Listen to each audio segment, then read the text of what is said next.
Hi everyone. Our topic for today is about types of educational management. Your teacher for today, Chinro C. Obsid. Hi students, how is everyone doing? Well, that's great. So prepare this before we start class. So our objectives first is to develop an understanding about educational management. Second, to know the needs or importance of educational management. And third is to enumerate the types of educational management system. Okay, so what comes first to your mind when you hear the word educational management? Okay, so educational management is a field of study and practice concerned with the operation of educational organizations, and educational management is centrally concerned with the purpose of or aims of education. So these purposes or goals provide a crucial sense of direction to underpin the management of educational institutions. So educational management is a goal-oriented activity where it involves group efforts and an organized work and performance towards the attainment of certain predetermined goals in an educational institution. So, how can you define educational management?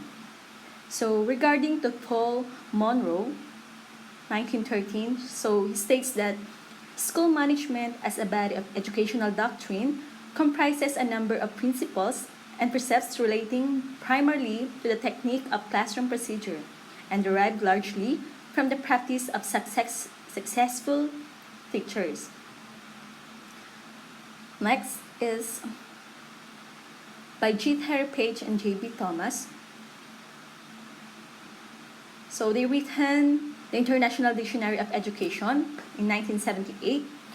They say that educational management is the theory and practice of the organization and administration of existing establishment and system. So we are going to proceed now for the importance or the needs of educational management. So first, we have social change. In social change, the system of education is expected to provide society with human resources with specialized knowledge, attitudes, work ethics and values, social, moral, political values, and expertise and skills. Okay, next.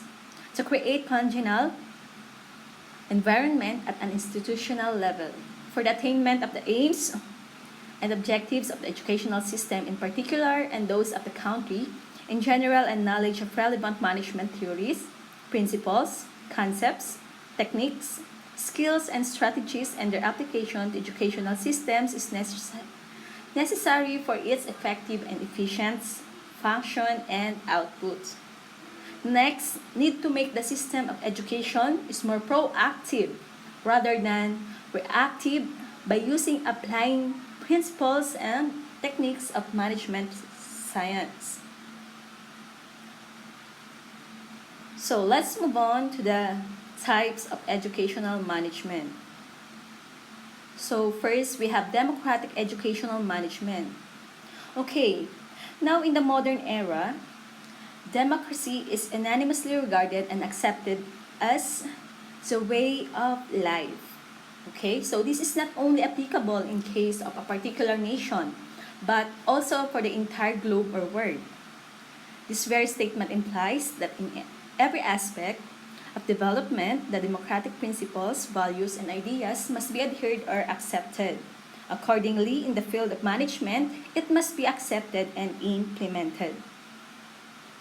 In this management, teachers get proper scope for planning, administering, organizing, and directing, coordinating, supervising, controlling, and evaluating the assignments entrusted upon them.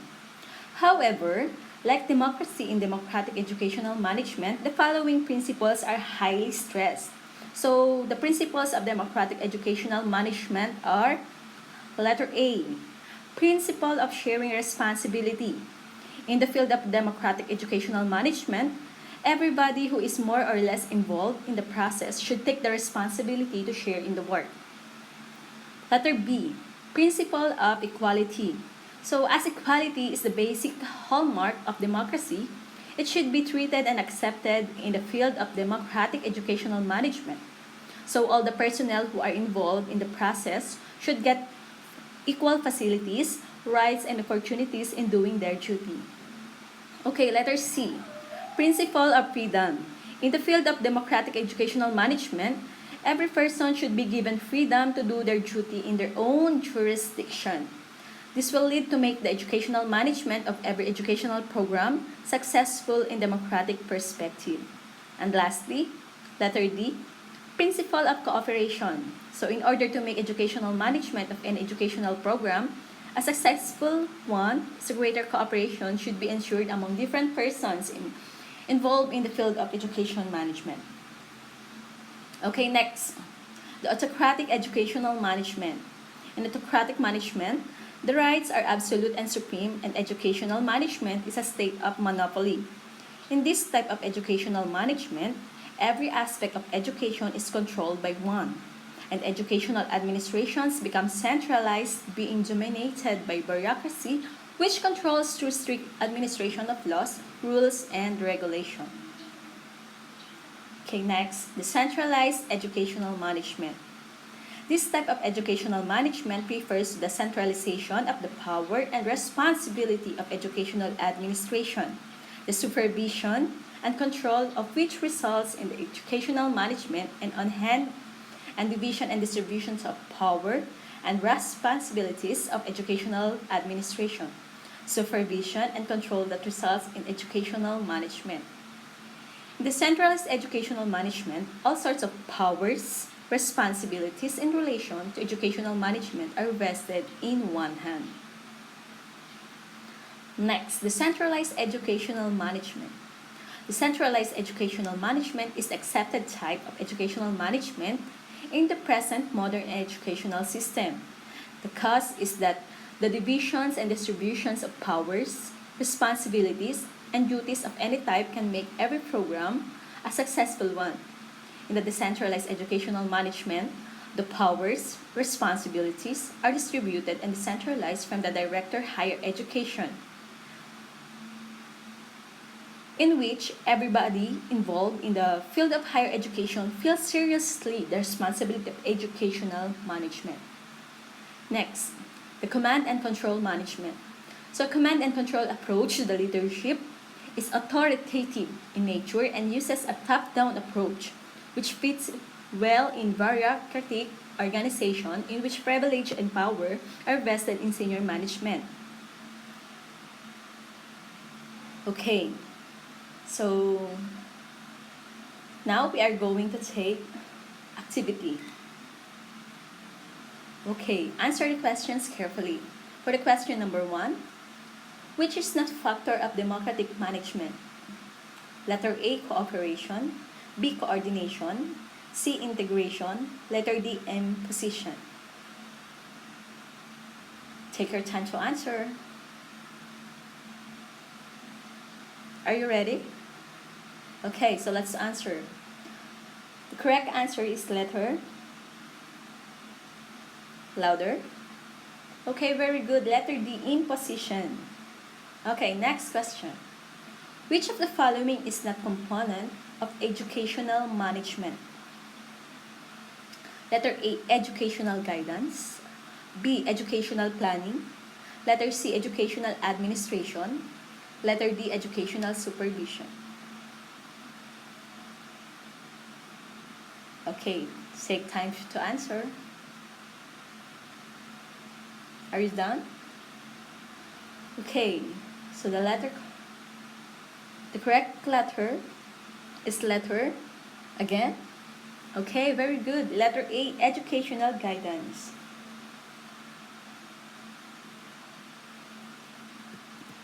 Okay, that's great. So now, we are going to take a little bit review. Again, what are the types of educational management? So we are going to answer again before we end our lesson for today.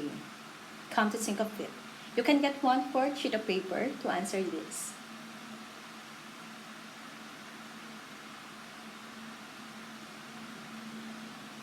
Okay, I think you're done. Okay, so types of educational management. We have democratic educational management, autocratic educational management, centralized educational management, decentralized educational management, and lastly is the command and control management. Okay, impressive. So I think we are done and you are ready for the next lesson. Well, I hope you enjoyed this class. So again, thank you very much, and this is your teacher for today, Jean Rosie of C. Have a nice day.